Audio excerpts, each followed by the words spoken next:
Oke, halo pemirsa. Kali ini saya Dr. Ekles sedang bersama dengan Dr. Erik Suponda MKK IVOCA. Jadi seorang dokter sekaligus ahli kesehatan penyelaman. Wah, luar biasa. Jadi episode kali ini sangat menarik, apalagi bagi Anda yang suka menyelam dan yang akan belajar menyelam, wajib menyaksikan episode kali ini. Benar dokter ya?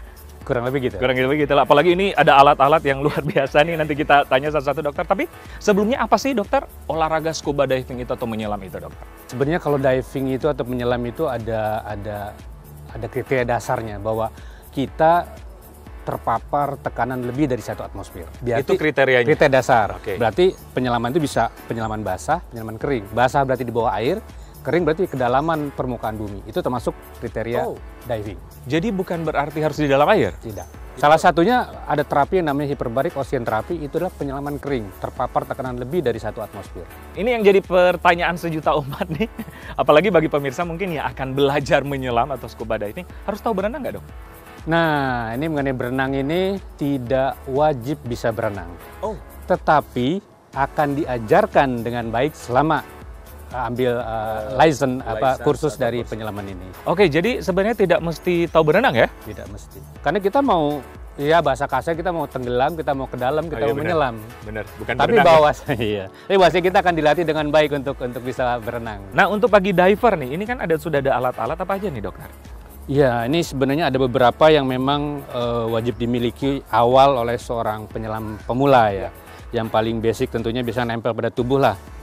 Ini kaca apa nih dok? Masker Google buat kacamata. Oh iya, kacamata sekaligus melindungi hidung ya. Dan juga mata. Baik. Kemudian ini berikutnya yang berikut menempel dulu nih di. Oh, menempel dulu. Oke. Nah, salah satunya adalah baju wetsuit. Ini sangat penting karena di bawah kan akan lebih dingin dibanding di atas.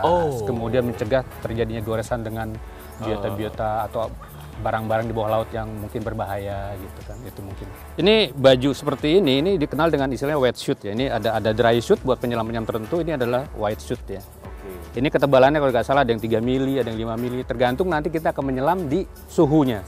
Ada yang lebih, kadang kita mungkin penyelaman di suhu yang dingin, begitu kan, itu bisa membantu. Bisa membantu. Jangan sampai kita dehidrasi. Ya. Apalagi dokter? Nah berikutnya mungkin salah satu yang bisa dipakai untuk bertahan di air adalah kaki katak atau fins. Nah ini ada beberapa tipe, ada yang open heel, ada yang full heel gitu ya. Nah ini yang open heel nih, dia dipakainya dengan menggunakan sepatunya khusus. Iya. Oke. Gitu. Kemudian di sini ada pemberat agar kita bisa nyelam ya. Bisa ke bawah gitu kan. Tanpa ini ya? agak sulit untuk bisa sampai ke bawah. Agak sulit untuk bisa sampai ke bawah. Dan ini tergantung daripada berat tubuh. Iya. Oh ini mungkin ini tambahan aja. Ini Divecom, ini salah satu alat yang memberikan gambaran tentang kedalaman, konsentrasi, ya untuk menilai kondisi pada saat kita menyelam lah. Di sini ada namanya BCD nih. Apa? BCD. Ya. Oke. Rompi ya? Ya rompi. Di mana di sini ada pelampungnya juga nih. Jadi salah satu yang dipakai untuk bertahan di permukaan. Ya. Nah kemudian di sini yang di regulatornya nih. Regulator ini ada beberapa bagian. Ini ada first stage, ini yang mengubah tekanan tinggi ke tekanan menengah. Dan dari sini kemudian mengalir ke 2 bagian, yaitu yang regulator pertama ke kitanya ya, dan ada yang cadangan yang kedua. Ini buat spare-nya, buat cadangannya. Dan ini merubah dari tekanan medium tadi ke tekanan dibutuhkan oleh tubuh kita dan sekitarnya. Jadi ini yang dipakai. Nah, kemudian berikutnya di sini ada pengukur kadar volume daripada tabung udara ini.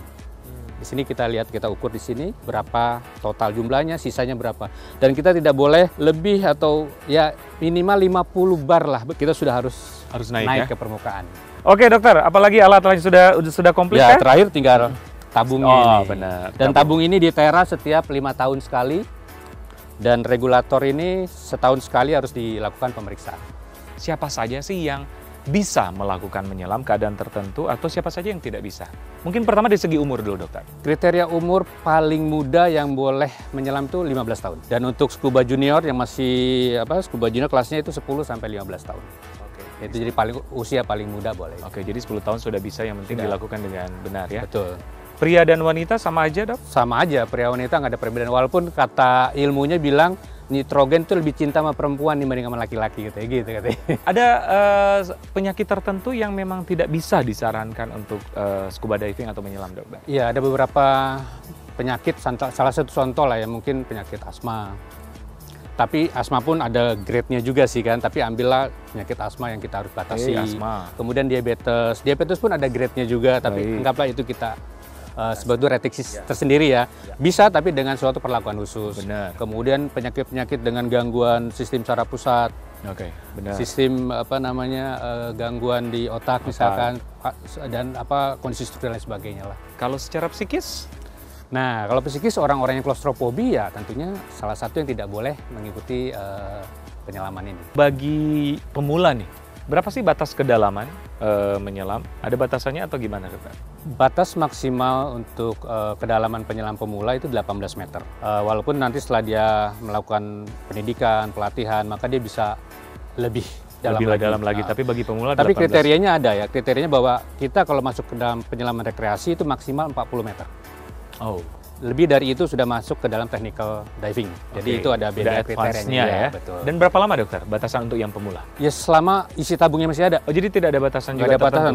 Intinya bahwa dia masih ada maksimal sisa 50 bar, ya dia masih boleh menyelam di bawah. Dengan catatan bahwa penyelaman itu harus ada pendamping ya. Tidak boleh menyelam sendiri, harus ada badinya, harus ada berdua minimal sebagai sebuah partner di bawah. Benar, jadi ada syaratnya.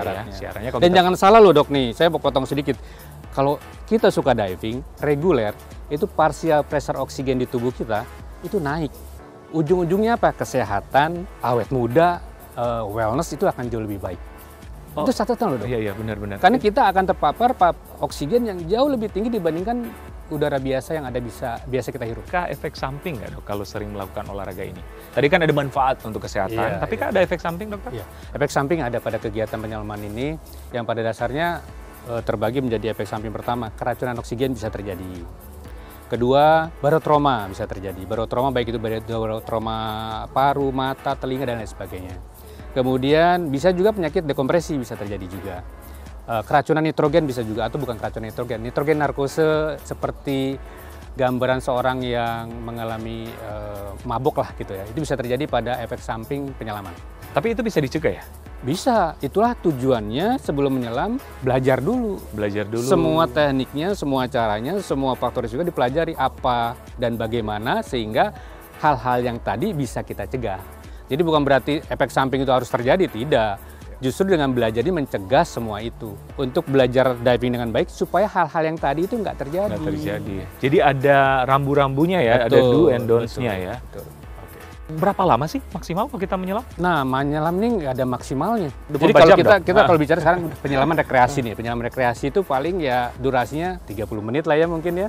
45 tergantung dari kemampuan tubuh. Tapi kalau kita bicara penyelaman yang advance, yang yang commercial diver, itu bisa seminggu di bawah laut, bisa 10 hari atau lebih. Oh. Jadi nggak ada batasan. Jadi tidak ada batasan. Cuman memang terjadi masalah-masalah seperti saturated diving, jadi tubuh penuh dengan nitrogen.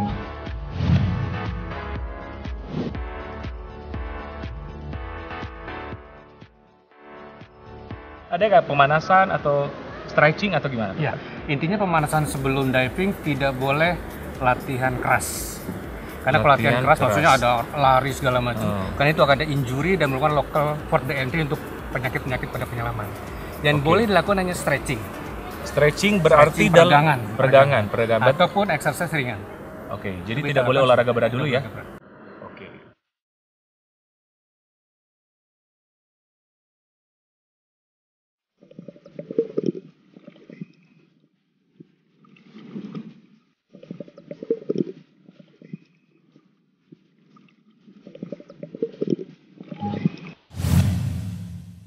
Oke. Wah, ternyata seru banget ya, Dok ya. Ternyata nggak seberat yang kita bayangkan ya. Oke, terima kasih dokter. Ilmunya setelah ini tuh langsung saya belajar nih. Baik, tapi catatan ya. Ya. Berikutnya belajar dengan orang yang tepat. Oke. Ada instruktur yang melatih dengan standarisasi internasional. Oke, harus profesional. Harus profesional. Supaya pun kesehatan terjamin ya. Betul. Oke, bagi pemirsa, pokoknya jangan takut untuk menyelam karena ternyata menyelam selain rekreasi bisa juga kesehatan untuk menyehatkan tubuh ya. Banget, betul. Ya dok, setuju ya? Setuju. Oke, demikian bincang sehat kali ini seru banget karena kita sambil diving. Saya Dr. Ekles bersama Dr. Eri Erik Subona. untuk Hidup Sehat.